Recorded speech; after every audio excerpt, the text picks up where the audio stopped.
Shalom saudaraku yang dikasihi Tuhan, kembali lagi bersama dengan saya Monica dari Spirit of Servant. Refleksi dari Taman Getsemani. Saudara, Taman Getsemani konon diidentikan dengan 5S. Yang pertama, sunyi.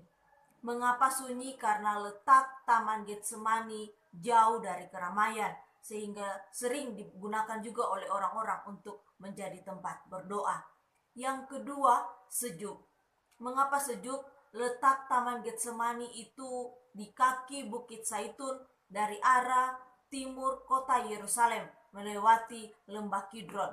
Kesejukan Taman Getsemani juga itu karena angin perbukitan dan pohon zaitun yang tumbuh subur di taman itu.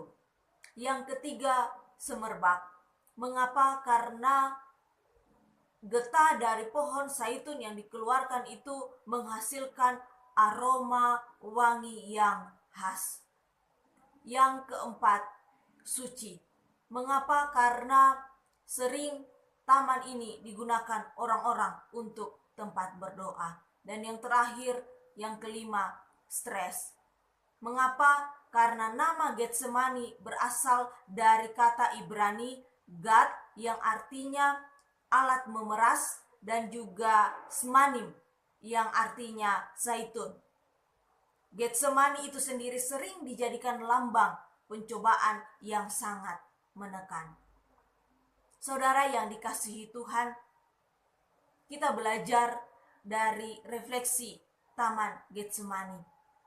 Yesus pada detik-detik penangkapannya, dia pun berada di Taman Getsemani itu.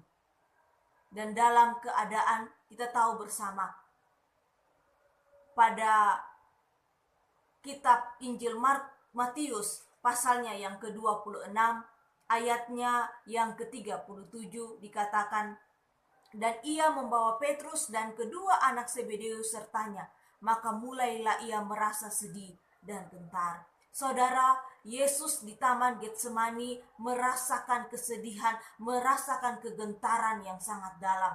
Karena pergumulan, karena Yesus pun tahu apa yang akan segera terjadi pada dirinya. Saudara, Yesus menyikapi pergumulan, menyikapi kenyataan yang ada, yang akan dia hadapi itu secara realistis.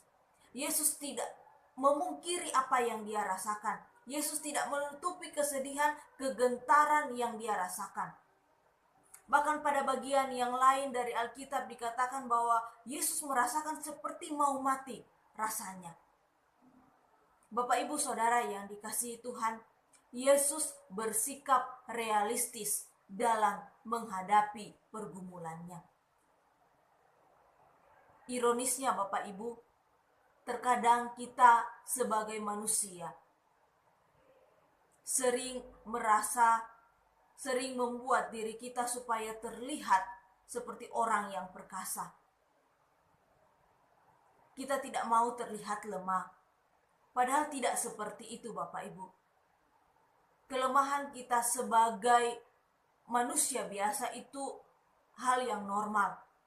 Tetapi yang mau kita pelajari pada saat ini, sekalipun Yesus secara jasmani dia lemah, secara jasmani dia sangat sedih, sangat takut, sangat gentar, tetapi secara rohani dia kuat.